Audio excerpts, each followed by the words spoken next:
I'll let you lead. Okay. Like in terms of questions and what you would like to say. Right. Well, first up, hello and welcome to Lost in South Oz. Today we're at Tanunda and we thought we'd do a bit of an intro and a bit of an update to where the channel's going. As you probably might know, I'm Bridget. I'm Julie.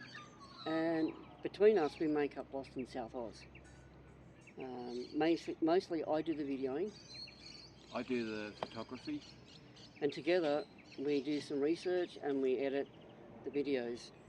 And yeah, it's a two-person job. The channel's been going now for probably about a year, you might know. And we have been focusing, originally we had been focusing a bit on, I guess, on railway. And it's been going through some changes. Yeah, railways was the starting point. It was the starting point, and it's sort of been a little bit all over the place. We've done a bit of history. We've done a bit of railway. We've done a bit of live railway and a little railway history, and we've covered some stuff in South Australia. Now, my background is that my education is basically social work. I've done a bit of welfare, disability work, and I got into that interest because of my partner, who's now in full-time care. And I was sort of looking for somewhere to go after that because, you know, like 32 years of looking after my partner, I suddenly found myself with not a lot to do. And for a short time there, I volunteered. Now, your background, Julie, what was that in? Would you like to share with with our viewers? Fresh out of high school, I did 6 weeks of cattle farming before heading back to the big city. Then I did a education and mathematics degree. Then I spent about 25 years working with trains in the Sydney metropolitan area, and then I did a psychology degree and found myself here. And when you were working with trains, what were you doing on trains? I did about 18 months of cleaning Edgecliff Station, and then I did exactly how many years. I did a few years as a train guard, and then about 10 years as a driver, and then a few more years as a train guard again. Yeah.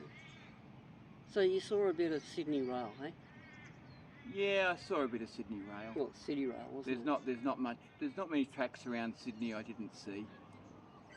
And we moved here about 2019. Yeah, about going on 6 years, isn't it? Going on 6 years now. And like I said, we had my partner with me, and she became unwell, early signs of dementia, which was pretty sad, and it was pretty rough going for a while. And now we share a house together. The channel itself has, I guess we've got a few people that follow the channel, Jill, and we do, and some are quite happy. We're now showing videos on trains again, and the interesting thing is that some people like the general history of South Australia, and I don't mind it either. I've got an interest in railway, and it has been, I think it's been interesting, but it's also been exciting to discover new things, because coming from New South Wales, it's a lot different. I guess geographically the country is different. Here it's rather flat, and yep. You know, as opposed to the Blue Mountains, for example. Living in Sydney, you know, you sort of have to get over those mountains. To go any direction out of Sydney, you've got to go over mountains. And we started to see things there starting to change dramatically. And Sydney has has an amazing history too. But being here, we started to look at the history here, and and the railway sort of had a different sort of history where it sort of finished up 70s, 80s. The railway still goes. We still have, there's still a massive railway here. It's just, you know, you've got the railway that goes through here onto Perth, and the railway here, it goes up to the Northern Territory, but that's mainly passenger rail. Like it's tourist rail sort of thing. It's tourist rail rather than commuter rail. Yeah. And freight services. Yeah, so holiday makers. Where the actual passenger rail ends at Gawler. It does. Coming up north this way, and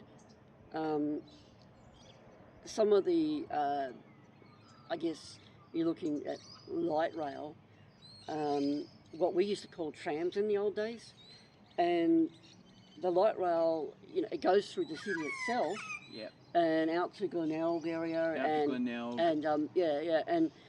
but there was that line going out to Glenelg, without getting too deep into it, was originally 2 lines going out to Glenelg, and only one exists today. And they were both railway lines. Yeah, they're both steam train lines. Yeah.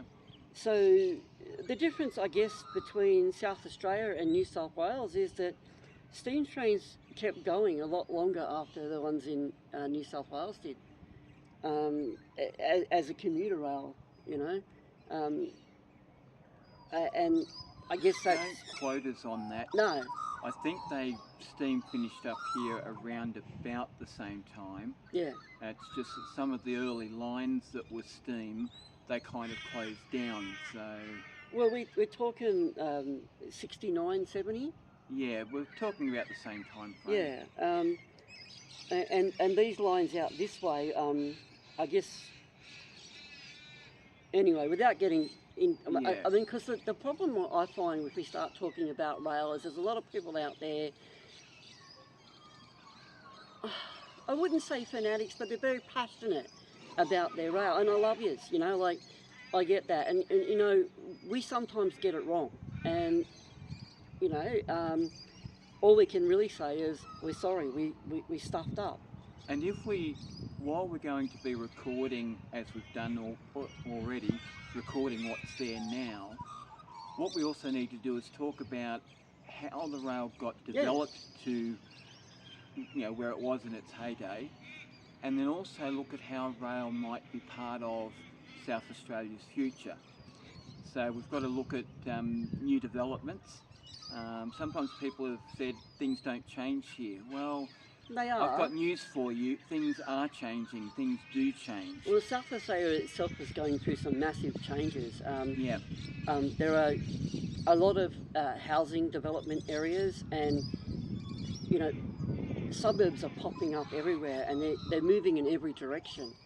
And there's been a lot of talk about extending railways and lines, and you know, even, you know, back a year ago, and there was some videos released, and, you know, I mean, even this area itself, there was talk about the extending the passenger service from Gawler back to Tanunda.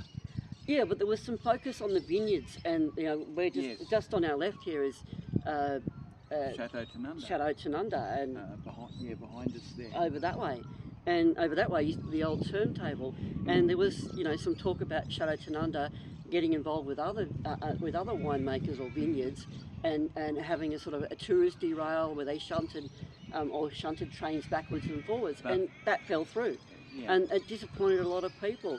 But the next conversation that's on the board is the conversation about commuter rail, and with the expansion of all of these housing developments and the growth of South Australia, what happens next for passenger services? Because the rail corridor is still there. The line will need rebuilding, but the land is already there. It hasn't disappeared. And, you know, I mean, we lost, like, we've had some new some stations, I guess, without getting too bogged down in it. We looked at Port Dock Station, and Port Dock was an original station.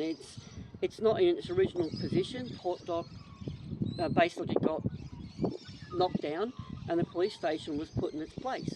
Essentially, And then there was an uprising, or if you like, a need from the public to put the station back right beside the old National Railways Museum. And the station they've got now is better suited for the services that need to be provided now. It's not as grand as the old station, but it's more suited. And it hasn't preserved the old station, and that's my concern as well. And it might be your concern. You know, if they push this new railway that it's been suggested, I'm not saying it's going to happen. You know, as you know, with politics, things come and go. But if they do push it through, are they going to preserve beautiful stations and platforms like the one behind us? I would hope that the one, because Tanunda Station has been looked after a little bit at least, I would hope it's able to be preserved and repurposed as a railway station again. Yet we have other stations that are just barely a platform. Yeah. Or a goods platform. And, you know, are they going to preserve that? You know, and that would be sad if they looked at the bits of old timber there and the bits of old concrete and went, you know what, let's pull the old crane that's there out, put it in a museum, and let's bulldoze a lot and put up a brand new crisp platform with you know, LCD screens for the timetable. Which is what will be needed, but how much of, like, we're thinking of Lindock at the moment, how much of the remains of Lindock can be repurposed, who knows?